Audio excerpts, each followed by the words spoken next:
BT trades लेते हैं। गावा सर गुड इवनिंग, बताइए क्या कैरी कर रहे हैं? नहीं, मुझे कोल इंडिया पसंद है। क्वाइट पॉसिबल कोल इंडिया में एक अप मूव मिल सकता है। 382.50 के आसपास ट्रेड कर रहा है। स्टॉप होगा 380 का, 381 का। करीब 1 डेढ़ रुपए का स्टॉप है, ज्यादा नहीं। अपसाइड टारगेट करीब 388 कोल इंडिया। कोल इंडिया 38250 पे 100 मिल आपके कैरी करेंगे। मैं कैरी करूंगा L&T on the by side. L&T में एक छोटा सा कंसोलिडेशन है, 10 डेली मूविंग एवरेज पे सपोर्ट लेकर फिर से ये कंसोलिडेशन ऊपर की तरफ टूटा है। ओवरऑल मीडियम टर्म आउटलुक में भी ये स्टॉक बहुत ही अच्छा लग रहा है। स्टॉप लॉस होगा 3580 और टारगेट होगा 3800। ओके, 3800 के लिए एल&टी अच्छा लग रहा है सोमिल जो को यहाँ पे खरीदारी की राय। शिल्पा जी आप बताइए आप क्या पिक कर रही हैं? जी मैं एसबीटी आरईसी पे ध्यान देना चाहूंगी। 380 के स्टॉप लॉस से इसमें लॉन्ग रहना चाहिए। मुझे लगता है 395 से 400 इसके टारगेट होने चाहिए। ओके, REC 387 पे आपका बाय कॉल। मानस जी आप क्या पिक करेंगे? तो देखिए, पॉलिसी बाजार पे ही कॉन्फिडेंस आ रहा है। उसपे अभी थोड़ी देर पहले मैंने ऑप्शन ट्रेड दिया था। आई थिंक फ्यूचर में भी एक बीटीएसटी ट्रेड लिया जा सकता है। 1864 के आसपास के प्राइस चल रहे हैं पॉलिसी बाजार के फ्यूचर में, तो स्टॉप लॉस लगा के रखेंगे 1829 का और टारगेट सेट करेंगे 1925 के। ओके, पॉलिसी बाजार के साथ ही जाना चाहेंगे मानस जी, ये ट्रेड हो गई। अमित जी आप बताइए आप क्या कैरी करेंगे? जी श्रेया जी, स्टेट बैंक ऑफ इंडिया कोई बीटीएसटी बनाएंगे क्योंकि डेज हाई पे बंद हो रहा है। ये मूव अभी यहाँ पे पोजिशनली भी स्टार्ट ही हुआ है। इसे बाय करें। 840 के टारगेट्स रहेंगे, 840 के, और स्टॉप लॉस यहाँ पे हम लगभग रखेंगे 816 रुपए का। ओके, एसबीआई यहाँ पर बीटीएसटी के तौर पे ये ट्रेड अमित जी की तरफ से। तो ट्रेड्स हो गए पूरे। अब ब्रेथ कैसी रही वीरेंद्र जी? आज तो अच्छी रही होगी ब्रेथ। हाँ अच्छी रही श्रेया, और अच्छी रही यकीन मानिए। और भला हो निफ्टी PSU बैंक इंडेक्स का जिसने इसको अच्छा बना दिया।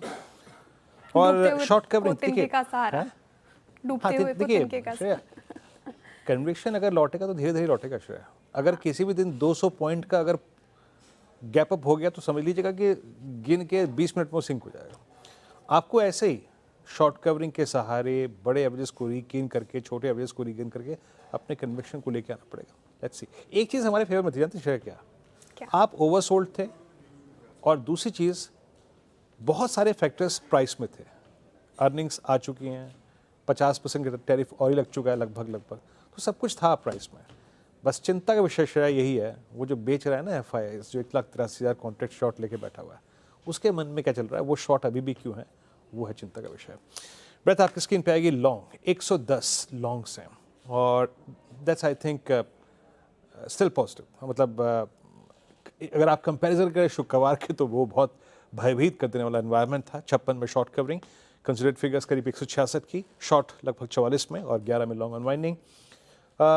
हालांकि निफ्टी 24,600 से उतना स्ट्रॉन्ग प्राइस, मतलब जिसे कहते हैं ना, नज़दीक एस्टेब्लिश नहीं कर पाया, लेकिन फिर भी लॉन्ग बिल्डअप आपकी स्क्रीन पे 197 कम्युनिकेशन, पेटीएम में, पॉलिसी बाजार में, ट्यूब इन्वेस्टमेंट्स में, अशोक लेन में, PFC में। इसमें बहुत जाना माना स्टॉक कोई नहीं है इंडेक्स का, हैवी वेट वो नहीं है।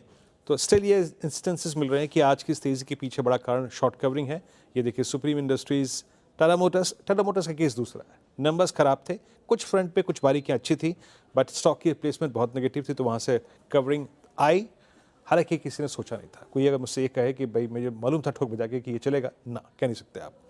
बाकी शॉर्ट बिल्डअप PG इलेक्ट्रोप्लास्ट में, एम्बर एंटरप्राइजेस में, पूरा का पूरा ये सेगमेंट PG के इस इंसिडेंट के बाद कोलैप्स हुआ। वोल्टास, टीटागढ़ रेल सिस्टम, और जहाँ पे लॉन्ग अनवाइंडिंग थी उसमें all India, RBL bank, Hindustan zinc, hero MotoCorp और BHEL। और टुवर्ड्स क्लोज और चीज़ें जो अच्छी लग रही हैं, एक बार जरा आप लेके आइएगा MCX आपकी स्क्रीन पे। राजेश पालवे जी एक्सट्रीमली ओवरसोल्ड और आज हिट करता हुआ 7948। मेरे ख्याल से राजेश पालवे जी है नहीं। ये प्रश्न मैं लेता हूँ सौमिल से। सौमिल, हिटिंग 20 रेमा कैसे अप्रोच करेंगे? थ्रेशोल्ड पॉइंट क्या होगा MCX के लिए एक लॉन्ग पिक करने के लिए? MCX में इस समय एग्जैक्टली 20 डेली मूविंग एवरेज के आसपास ये चल रहा है, और प्रीवियस स्विंग हाई जो है वो ही मेरा एक ब्रेकआउट पॉइंट रहेगा।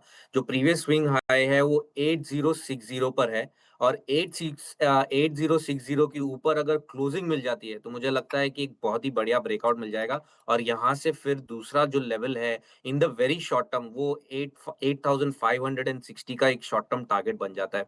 उसके ऊपर तो डेफिनेटली मीडियम टर्म आउटलुक अच्छा है ही, लेकिन ब्रेकआउट लेवल्स के लिए हमें वेट करना चाहिए विच इज 8060।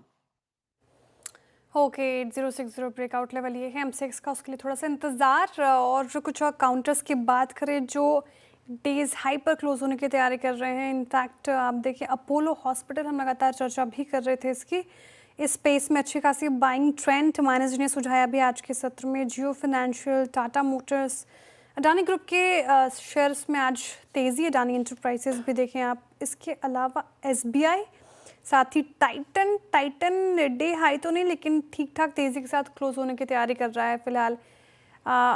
एक बार जियो फाइनेंशियल रखी स्क्रीन पर, लगातार हम चर्चा कर रहे थे फाइनेंशियल स्पेस में भी बाइंग है आज। जियो फाइनेंशियल, अमित जी आप बताइए स्टॉक, हालांकि एक डिस्क्लेमर हमारी तरफ से, जियो फाइनेंशियल हमारी पेरेंट कंपनी से एसोसिएटेड है तो कोई भी खरीद फरोख्त करने से पहले अपने पर्सनल एडवाइजर की सलाह के साथ ही ऐसा करें। जियो फाइनेंशियल कैसा लग रहा है, कोई